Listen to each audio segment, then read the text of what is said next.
Welcome to Live Daf, your online Daf Yomi shir.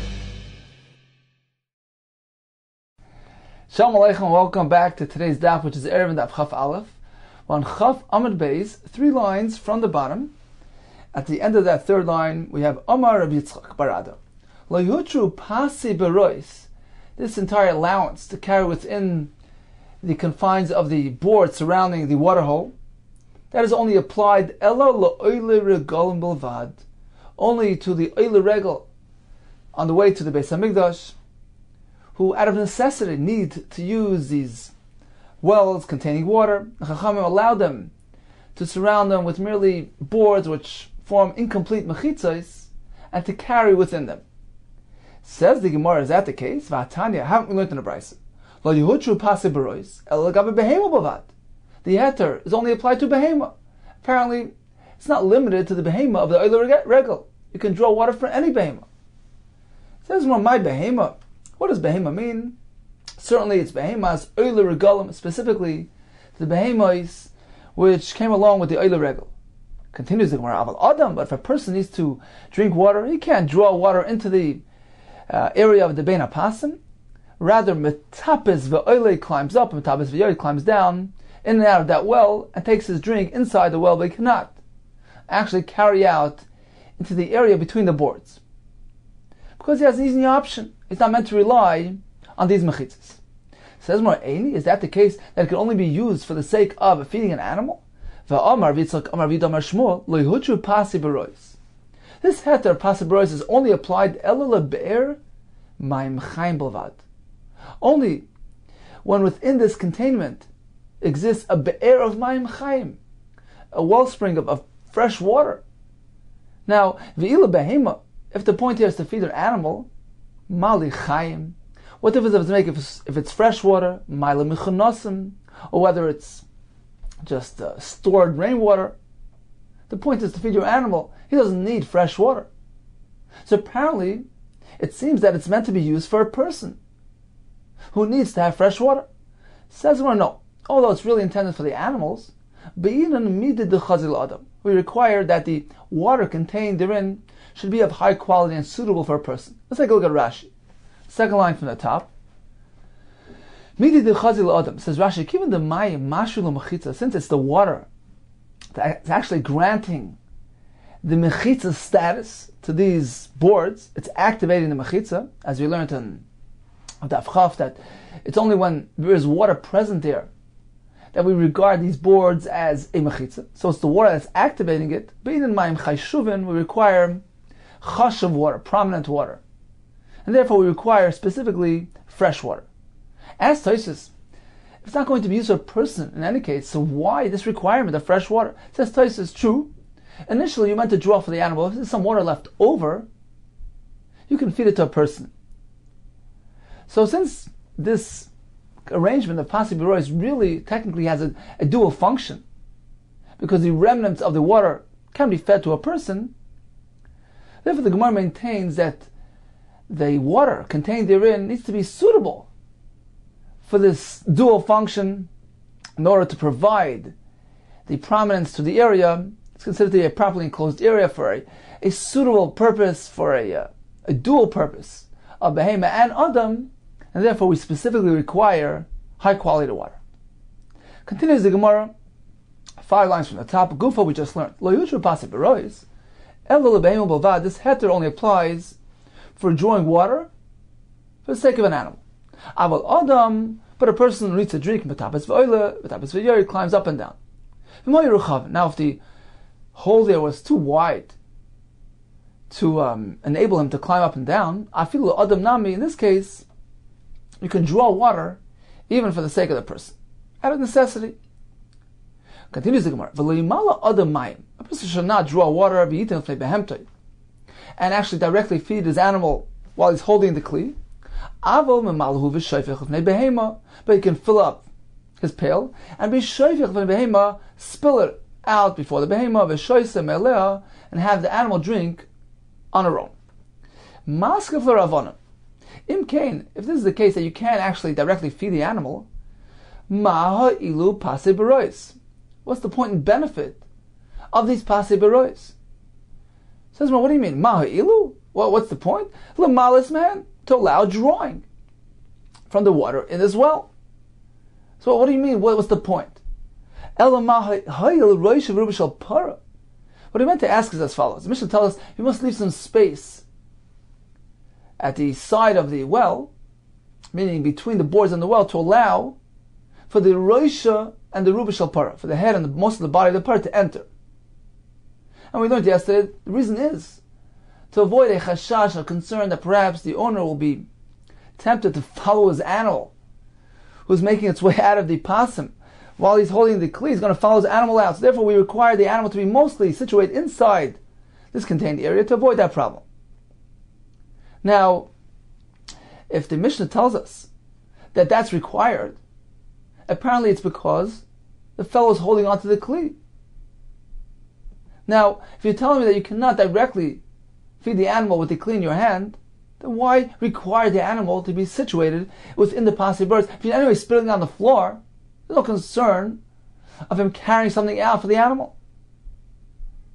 So what's the pshat in the brisa? It doesn't allow direct feeding. Says the Gemara, we're not speaking about your typical case. Certainly, a person may directly feed his animal, and that's why we require the animal to be mostly situated within Roish of Aruba. Amar Abaye Hacha, this brisa that restricts is speaking about a unique case. We're speaking about a case be'evos ha'oim nushas harabim.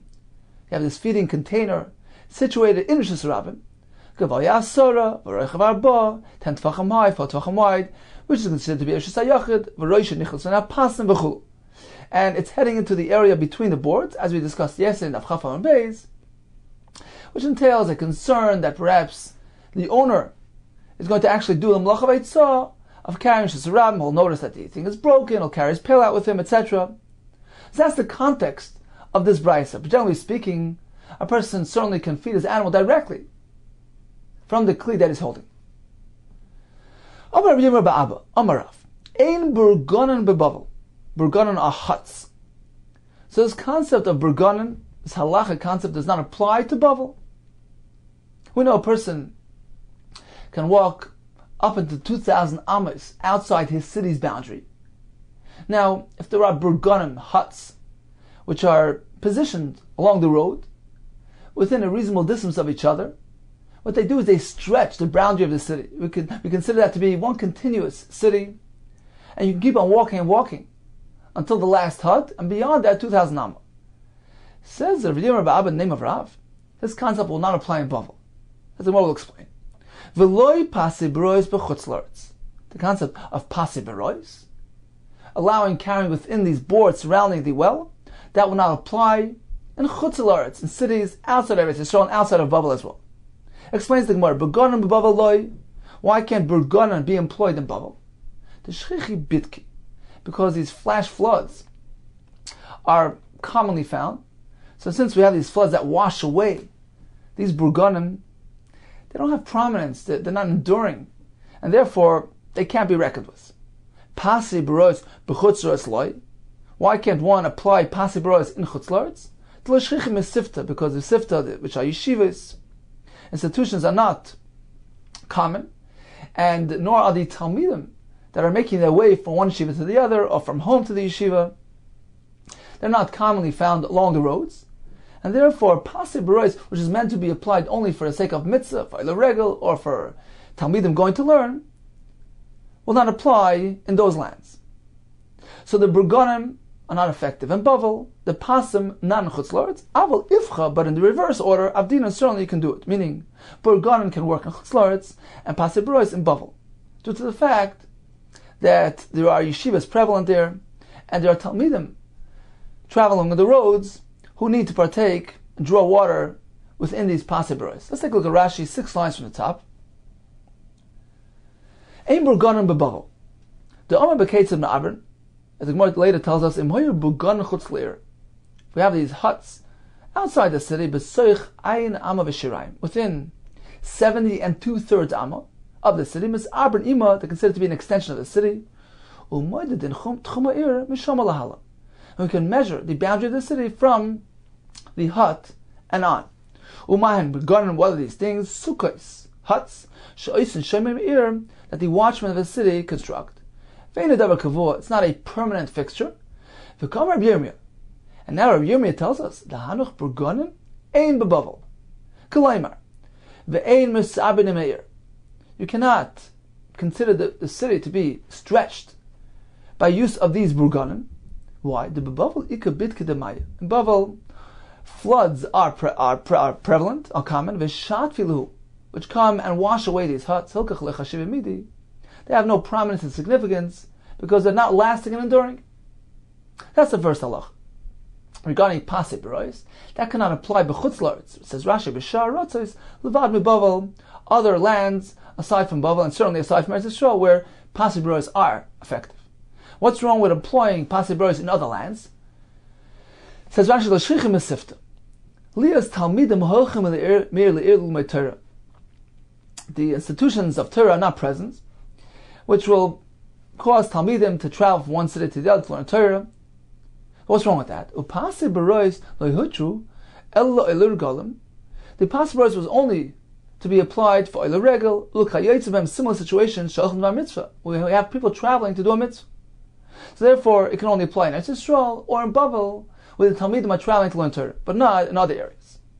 Continues the Gemara. Ikad de Amri. There's another version of this statement. Amar Rav Yirmiyah ba'Abba Amarav.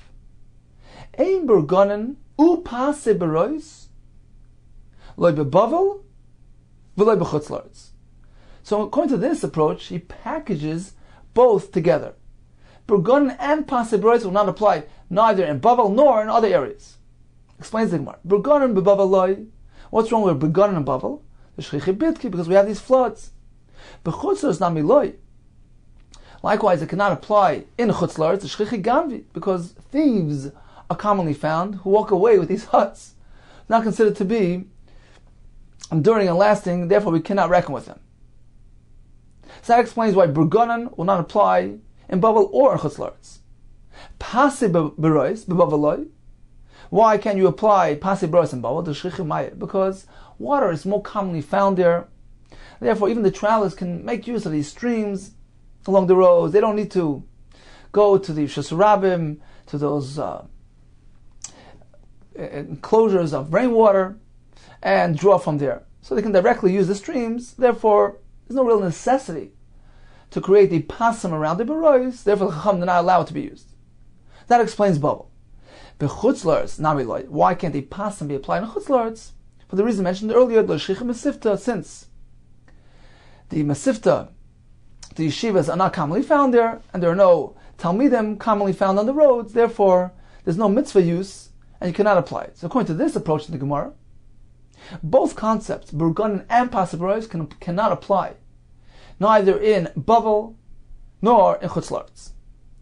Continues the Gemara. Amalei Rav Chizda l'Mari Brei to Rav Huna.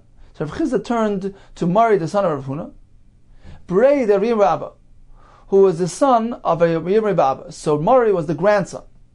Amri. So Rav Chizda turned to him and he said, they say about you, Asisu, you come mi Barnash, from the town of Barnash, Lebei Knishta the Nil. You walk at this great distance from Barnash to the shul of Daniel. Actually says this was a known place in Bavel where Daniel davened. So they would walk this great distance to get to the shul of Daniel. Davet loss of parsi, and a distance of 3 parsa. So a parsa is 4 mil. A mil is the Tchum Shabbos. So 12 times the allowed distance on Shabbos. But Shabbat, you do this on Shabbos. How can you do that? Amai sam chisu.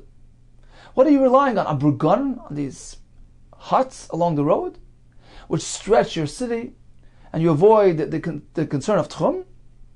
How can you do that? Ha'amar avua da'avua. Didn't your father's father, meaning of Yirmiyah ba'Abba, say in the name of Rav, Shmei Rav, ein burgonin b'Bavel?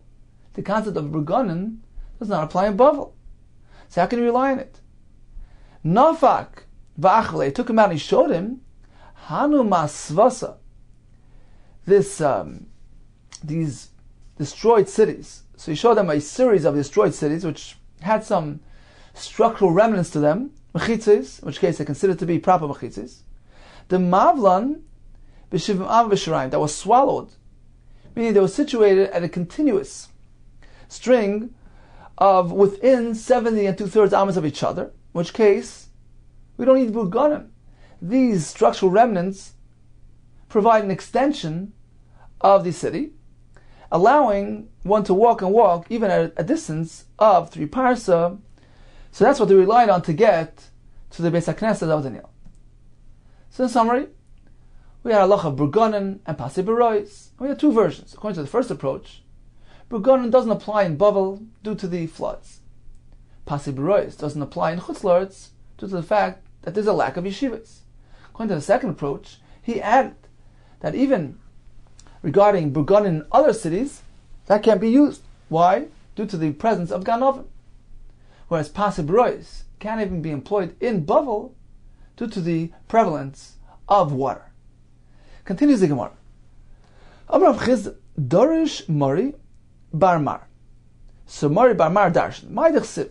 What does the pasuk mean? This is David HaMelech speaking. L'chol tichla re'isi kates. I notice there's a limit to anything. Ruchava mitzvahs chamoid. However, your mitzvah is very, very wide, limitless.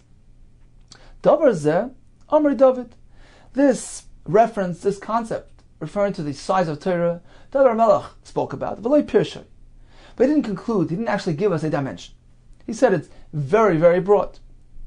Amri Eiv. Likewise, Eiv made reference to this concept to the size of Torah. V'loi pirshay. It didn't conclude with a specific dimension. Amr Yecheskel, likewise Yecheskel discussed it v'lei pirshay and didn't disclose. Ad Shabbat Zechariah ben Ida, until Zechariah ben Ida came, pirshay, and actually disclosed to us the dimension of Torah. So the Mashal and others explain that they were successively going deeper and deeper in Torah. We know that Torah has many levels. Pshat, simple meaning, the remez, the hints, the drush, expounding Torah, and the soy, the hidden portion of Torah. So there are 4 levels, and each one, David HaMelech, and then Eiv, Yecheskel, and ultimately Zechariah, they proceeded deeper and deeper, successfully to the depth of Torah, and each one of their descriptions reflected the level of Torah that they were referencing. Let's begin with David, who was referencing the more basic dimension of Torah. Amroi David le Pirshay. David referenced the Torah, the size of Torah, but didn't give us a specific dimension. To everything I noticed, there is it was given a kate, an end, a dimension, a limit. However, when it comes to Torah, to your mitzvahs, your mitzvah is so broad. So he's referencing the more basic element of Torah, the single dimension of Torah, that is very broad. Likewise, Eiv discussed this concept of the size of Torah, and he didn't conclude, he didn't give us an exact dimension. So it's longer than the land, the Ruchava Miniyam, broader than the ocean. But here he's already making reference to 2 concepts, the length and the breadth. So he's referring to the next level of Torah, the double dimension of Torah. Continues the Gemara, the 3rd level, Amr Yecheskel Pirshay. Yecheskel made reference to it, but didn't give us a limit.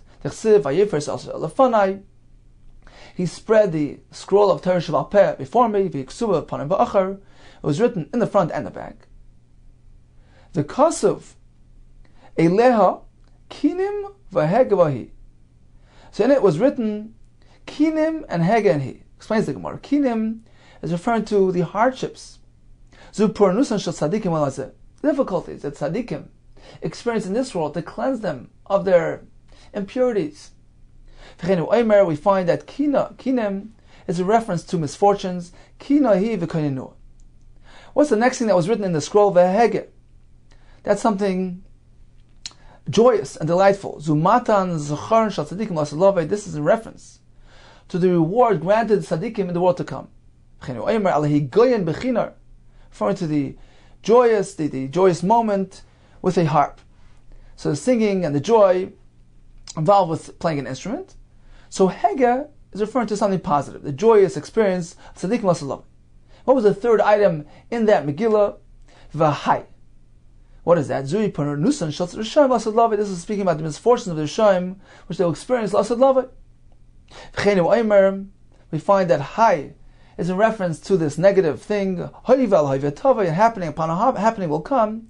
So V'hai is referring to something negative, a misfortune, which will befall the Rishoyim, in the world to come.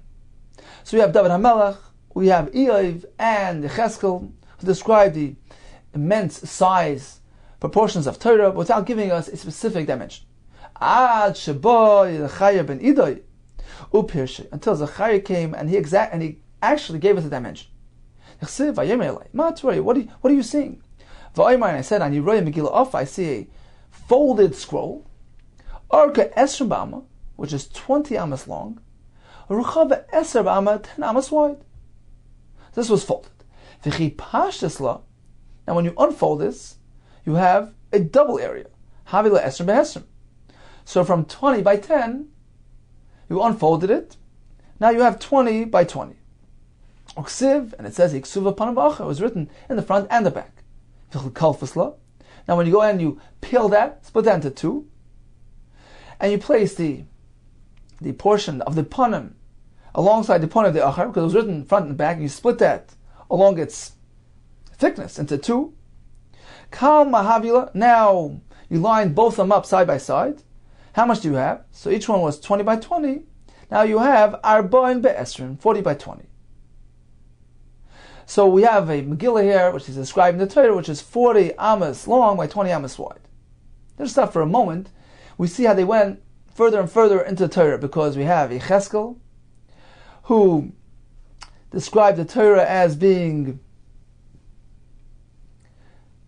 panim v'achar, right? He said it was Vayifer Salafanai, it was spread before me, it was written in front and the back.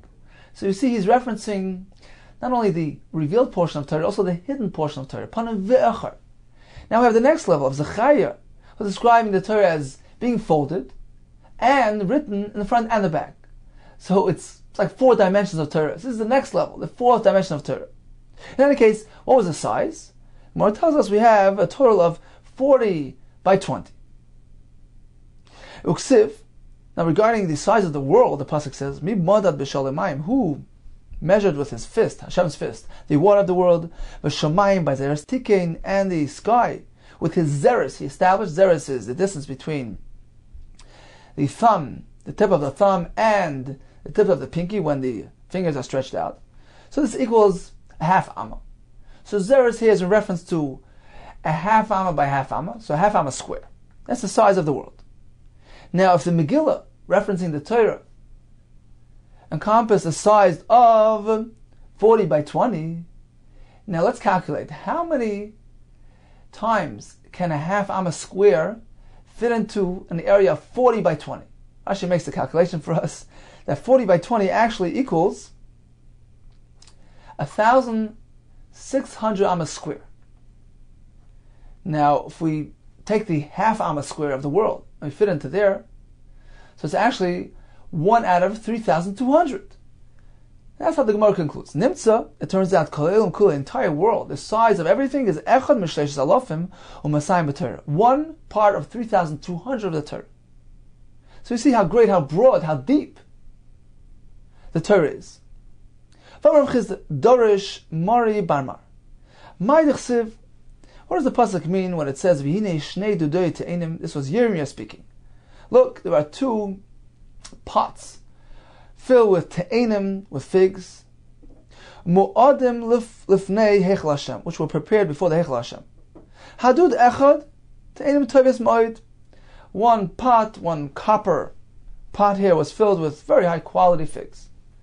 Kete'eni habachurais, the high quality figs like those that ripen fast. V'adud echad, and the other pot was filled with low quality figs. Te'enim rois moed, inferior figs. Asher loy toichalnim v'roya, that can't be eaten due to their inferiority. So what does this mean? Te'enim atoivos, that's in reference to tzadikim gemurim. Elu tzadikim gemurim. Te'enim arois, elu shayim gemurim. V'shem atoima, perhaps he'll say, avad sivram, their hope is lost, referring to the Rishayim, batal sikuyim, and their future has been nullified, meaning there's no chance, there's no hope for them, they can't make their way back. Talmud Loima, the pasuk says, the pasuk in Shir Shirim, hadudoim, both dudes, both containers, nosnu reach, gave forth a fragrance.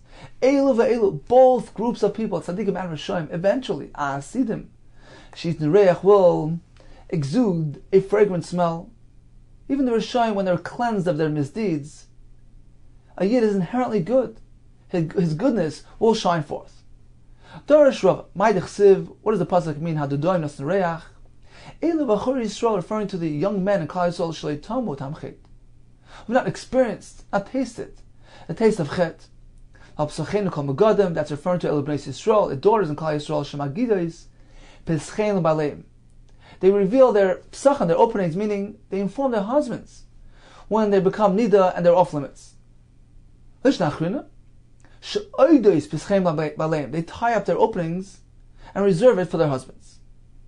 So the pasuk here is saying both these groups are so great and praiseworthy.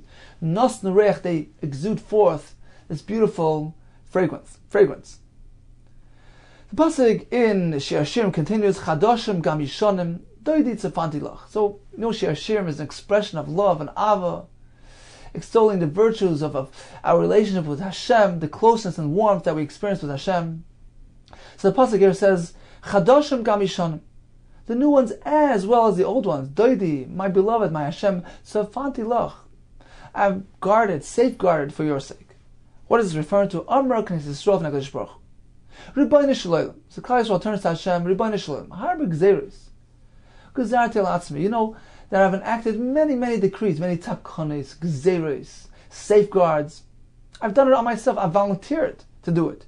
Yoser mimasha gzarti alai. Even more, greater in number than the gzeros that are found in the written Torah.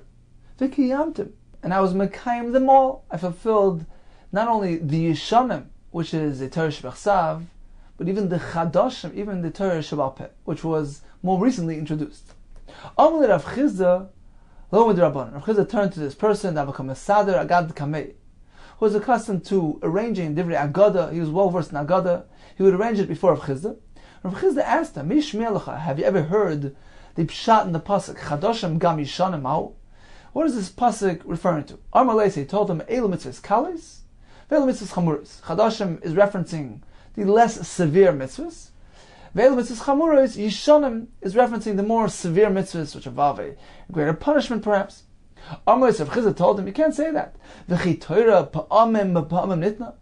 Was the Torah Shebechsav given in many phases, many stages? These are new, these are old.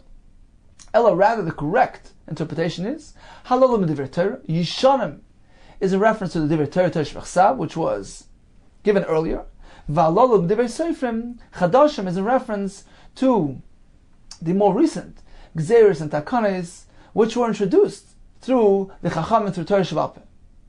Darash Rav, Maidich Siv, what does the pasuk mean? V'Yoser Mehema B'ni. So initially the Psukim was speaking about Torah Shebechsav. Now the pasuk says v'yoser mehema, even more and greater than those. The Torah Shebechsav, b'ni my son hizar, be careful. Asoy svarim harbe v'goyim. What does this mean? B'ni my son hizar b'divrei seifrim. Be careful. Hold on and safeguard. Fulfill the divrei seifrim, the words of Torah Shebal Peh, the Gzeros and Takanos, which were introduced by the Chachamim. Yoser b'divrei Torah, even more than you're careful with divrei Torah. Why? Shedivrei Torah yesh ben asay v'lois asay. In the Torah Shebechsav, there is contained asay and lois asay, which not necessarily involves a chiv misa. In contrast to Torah Shebal Peh v'divrei seifrim, kol ha'ivra divrei seifrim chayiv misa. One who transgresses the words of the Chacham is chayiv misa. As Rabbi Yen explains, because when it comes to being over an aver of Torah Shebechsav, person sometimes is overcome by desires, overwhelmed by Yetzer Hara. And that's the motivation. As opposed to Torah Shebal Peh, where sometimes a person can be inclined to merely disregard the importance and significance of the Torah Shebal Peh, and therefore be over it. So to disregard is due to a lack of respect to the Torah Shebal Peh. And what this does is, it ruins it, destroys our whole system of Masorah tradition, which safeguards the adherence of Torah. So this destroys the whole system, and the result of this is Chayav Misa. So therefore the Pasuk is telling you, is warning us, B'ni my son, be more careful, even when it comes to fulfilling Divrei Seifrim, more than Divrei Torah. Shema Taimar. Okay, so the pasuk continues to address our response. Perhaps we'll say, if it's so important, if the very sefer are so significant, so why weren't they recorded? As opposed to as the Torah Shebechsav was written down. That's what the pasuk continues and says. You know what the reason is? Asoy Svarim Harbein Kates. There'll be no end to the Svarim. We're going to record all the Torah Shebal Peh. Torah Shebal Peh was the allowance for us to perceive Torah the way we perceive it, to apply our own formulas, to expound and to delve into it, to analyze, etc. It's endless. So we're going to write it down. You have Svarim Ein Kate, and that's the reason, not due to lack of importance and significance. And the pasuk concludes there, V'lag harbe yigias basa. Explains the Gemara. Amar Papa Breder of Achabar Ad. Meshveder of Achabar Ula. Malamed that teaches us Shkola Malik.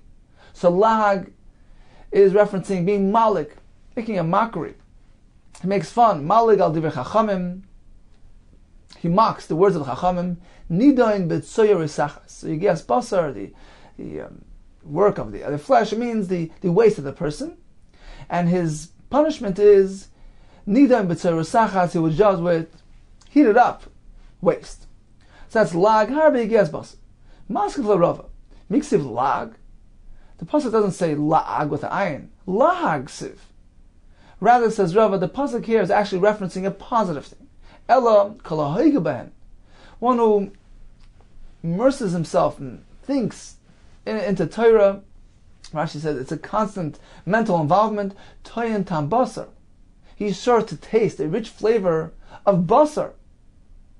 Even though he's constantly thinking and learning, he'll constantly feel and taste the beauty and the sweetness, the rich flavor of basar Torah Shebal Peh. Torah Rabbanan, Mas Rabbi Kiva. There was a story to Rabbi Kiva, Shayichavesh Beis Asur, who was in prison. This was when he was teaching and learning and teaching Torah, and the Romans locked him up. V'hoya Rabbi Shua Hagarsi Mesharsei. Rabbi Shua Hagarsi was his servant. B'chol yom v'yom, on every day, hoya machnisin lo mai b'midah. They would bring him a measure of water, a small amount of water. Yom echad, one day, Mosoi Shem Beis Asur. So the jail guard finds Rabbi Shua carrying the water. Amar Loi, so he told him, Hayoim memechem Eruvin. Today it appears to me like you have lots of water there. Mashal points out certainly it was the same exact measure, but he was just looking for trouble to give him a hard time. So he says, look, you have so much water, Shem Malachter, Beis Asur Matatzarech, perhaps you can try to dig yourself way out of the tunnel with this water. Why does Rabbi Kiva need so much water? Shafa Chetzion. So this guard spilled out half the water of Nasan Chetzion and handed him the other half. Rabbi Kiva, when Rabbi Shua arrived to Rabbi Kiva with this small measure of water, so Rabbi Kiva told him, Yeshua, do you not know? Shazakan ani. I'm an elderly man, and my life is dependent on yours, meaning I only have what you provide for me. So Yeshua related to him the whole story with the jail guard as he went ahead and he spilled out the water. Amar Loi, so Rabbi Kiva responded, Tainli mayim she'etal yadai. Hand me the water so I can wash my hands, I can eat my meal. I can do it until sedayim. Amar Loi, so Rabbi Shua responded, you can wash your hands with this small measure of water. Lishtois in magim, there's not enough there to provide you for your drinking purposes. Little yadecha magin, there's enough there to wash your hands.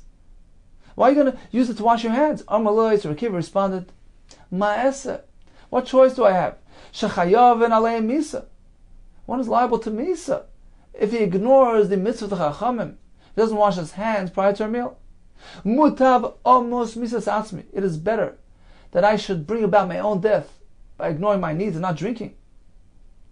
Rather than being over on the will, on the takana, on the gzeira of my friends, and not washing my hands. Taisus points out that certainly Rabbi Kiva Apidin was pater from Til Sedayim, as we learned earlier, that even the soldiers on the way to war are pater from Til Sedayim. So Minadin, due to the difficult situation, he would have been pater, but Taisus says, Machmer alatzme oya, he was being more stringent with himself. Omru, so they said that what indeed happened, Lo Tom Klum, he refused to taste anything until he he offered him the water of Natal Yadav, and he washed his hands. So he was Ma'aseh Nefesh until Sedai. When the Chacham heard about this episode, Amru, they exclaimed in amazement, Ma b'zeknusei kach. If we see that he conducted himself in his zikna, in his old age, in this stringent manner, he was so makbid. V'aldusa kachas kama v'kama, certainly in his youth, when he was stronger and was able to endure more, of course, he was very meticulous with his adherence to the Gzeres and Takanos of the Chachamim. If this is the way he behaved in the Beis Hasurim, in the most difficult circumstance, certainly he was meticulous in his adherence to the mitzvahs when he was outside of the confines of the Beis Hasurim. When Shlomo HaMelech was Mesaken, the following two Gzeres. Eruvin, number one, he prohibited carrying, for instance, from one's house to the courtyard, which is shared by many. So he did not allow transfer of a chayfetz from one Rishus Hayach to the other, unless you make an Erev Chatzeres, which merges the usage area into one residence and makes it into one dira, in which case it doesn't appear like he's taking from one Rishus to the other. And what was the basis of this Gzera? To avoid confusion. A person might think, well, if I can carry from one Rishus Hayach to the other, likewise I can carry from Rishus Hayach to Rav. Therefore, he established the Takana of Erev Chatzeres. So that was number one. Unatil Sedai, and he enacted the Takana of Natil Sedai. The Gemara Shabbos tells us actually this was the first phase of the Takana, to require one's hands to be washed prior to come into contact with Karbanis Kachim. So Rida Mishmol tells us, at that point when he was Mesakin, Yotza Baskel v'Omer, the Baskel called out and said, B'ni, my son. These are psukim and mishlei. B'ni chacham libecha. If your heart is wise, yismach libi gam ani. This will also bring joy to my heart. V'omer, and the pasuk says, chacham b'ni, be wise, my son. V'samach libi, and make my heart joyous. V'ashiva chayv davar, I will be able to respond to my blasphemers with this thing. So actually, the Gemara Brachas, Daf Gimel, seems to say there that these psukim, as the Mashal explains, was written by Shlomo HaMelech in Mishlei. He was the author of Mishlei, but it's in reference to David HaMelech, the way he expressed himself on account of the takanos that Shlomo HaMelech enacted in the future. And this brought him great joy and achas. Dorash Rav Maidich Siv, what is the meaning of the pasuk? These are psukim in Shir Shirim, which express our warmth and loving relationship with Hashem. L'cha doidi, go my beloved, referring to Hashem. Neitzi asad, let's go out to the field. Let's sleep over in the villages. Nashkim l'akramim, get up in the morning to the vineyard. Nira, let's take a look in Parcha Geffen. If the vine has already flowered, pitach asmadar. If the bud has already developed, hinetzu rimaynim. If the pomegranates have already fully ripened. Shom eten es doidi lach. Over there, I will present you with my warmth and closeness. Explains the Gemara. This means Amra Knesset Yisrael HaKadosh Baruch Hu. Klal Yisrael turns to Hashem as follows: Ribono shel olam, al tidineni ki yeshei kracham. Don't treat me and judge me in reference of the yeshei kracham. Don't compare me to the ones that are city dwellers. Sheyesh bam gezel v'arayos. In the city, it is common to have these negative behaviors, gezel, stealing, varayes, shvashos, sheker, useless and falseless promises. Don't look at that. Ignore that. Rather, neitzi asada. Let's go out to the sada, boy verecha. Come, I'm going to show you the goodness, the inherent goodness in Klal Yisrael. Talmidei Chachamim she'oskim b'Torah mituch hatchak. I'm going to show you Talmidei Chachamim who are immersed in Torah, even when they're in difficult situations. They're out in the fields plowing, overwhelmed by parnasa concerns. Still in all, they find time to immerse themselves in Torah. Nalina b'kfarim, al tikri b'kfarim. Rather than say kfarim, read ela b'koifrim. What does that mean? The deniers of Hashem. Boy v'recha, come, I'm going to show you. Oisam sheshpata lehen tova. Those fellows who you've endowed them, granted them your goodness. What happened? As a result, how did they respond? They turned their backs to you. They denied you. They don't listen to you. So that's what happened to those kaifrim. In contrast with the Klal Yisrael, who's fully immersed, and Chachamim fully immersed in Torah, and adhere to mitzvahs, to Gzeros, Nakshkimala Kramim. Let's get up and take a look at the vineyards. Elu Batin Knesses Bat Midrashos, referring to these places where the Talmidim are sitting in rows like the vines. Nira, let's come take a look. In Parcha Geffen, if the vine has already flowered. What is this referring to? Elu Bali Mikra, referring to the ones that are involved in learning Chumash. That's the first phase of Torah, Chumash. So the vines have begun flowering.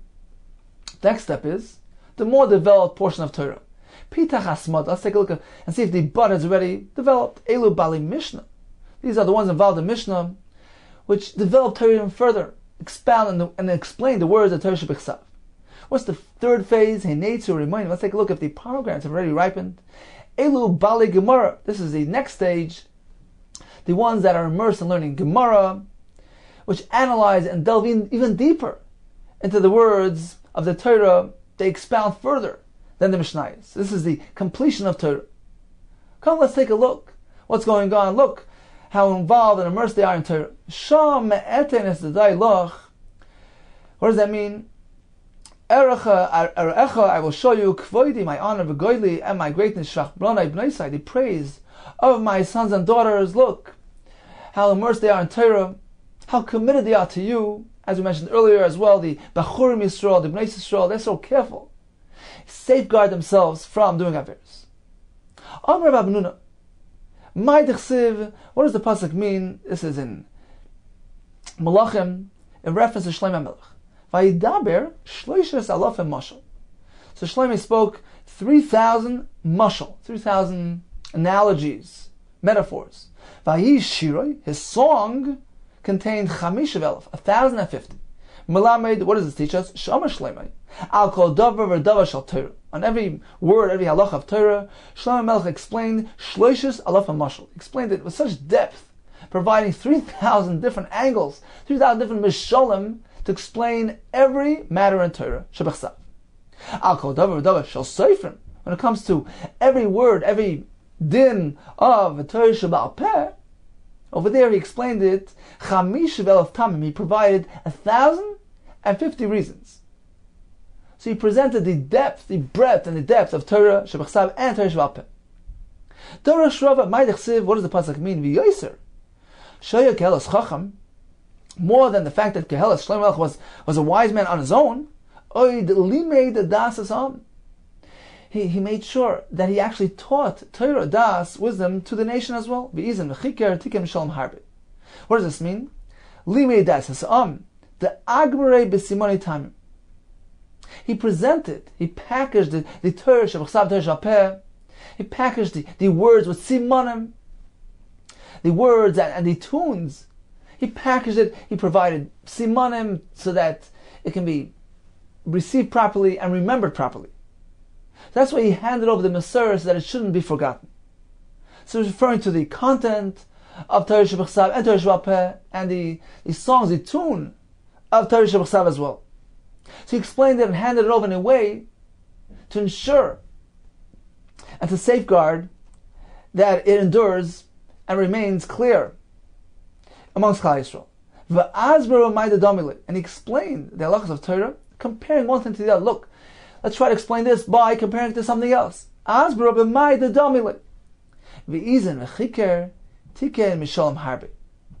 does that mean? Amar Ula, Amar Belezer. Initially, Torah was like a basket. It doesn't have any handles to hold on to the basket. So it's an insecure basket, you can't really hold on to it properly. That was initially. Until Shlomo came and he fastened, he designed handles to hold on to the basket. This is referring to the Gzeros that he established, which safeguard the Torah as well. Let's take a look at Rashi, 6 lines from the bottom. Eruvin. This is the 2 takanos we discussed earlier. And also Rashi brings another gzera, v'gazal hashnius la'rayis. So he added another phase of women that are asur, kedafarish b'yivamis. What's the point? Through these gzeras, Klal Yisrael can actually hold on to the basket, hold on to the mitzvahs. They become distance from actually committing Averis.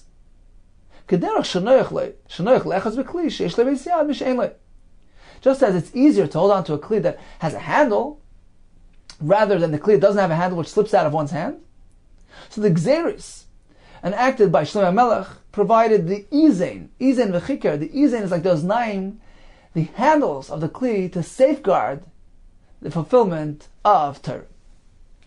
So in summary, we began that the Pasei B'rois is a special allowance provided for the behemoths of the Eruv. The Gemara tells us, in a time of necessity, a person as well can make use of this enclosure. So this applies to mitzvah, for instance, the Talmidim that are going to learn yeshivas. The Gemara tells us the name of Rabbi Yirmiyah Abba, who discussed 2 concepts. He discussed burganen, those huts, which are situated alongside the road, which are meant to extend the boundary of the city. He also discussed the allowance to use the enclosure within the Pasei B'rois. There are 2 versions of this halacha. According to the first approach, burganen cannot be applied in Bavel due to the prevalence of those floods. Let's wash them away, and therefore they have no prominence and significance. Pasei B'rois cannot be applied in other lands outside Bavel or Eretz Yisrael due to the fact that there are no yeshivas there, and no talmidim that are traveling that would make use of the Pasei B'rois, which can only be applied to mitzvah use, like Oile Regel or talmidim going to yeshiva. According to the second approach in the Gemara, burganen and Pasei B'rois both cannot be applied neither in Bavel or in other areas. And the reason is, the burganen, which are situated in other lands, are not considered to be items of endurance due to the fact that ganavim come and walk away with them. Likewise, the Pasei B'rois cannot be employed in Bavel due to the fact of the prevalence of water, of abundance of water, which eliminates the necessity to make use of the Pasei B'rois. Then we'll proceed to describe for us the greatness, the great size, so to speak, of the Torah, in specific the Torah Sheba'al Peh. Then we'll proceed to tell us that the Gzeros and Takanos of Klal Yisrael throughout the generations and adherence to the Gzeros of even Torah Sheba'al Peh is an expression of love and commitment to Hashem.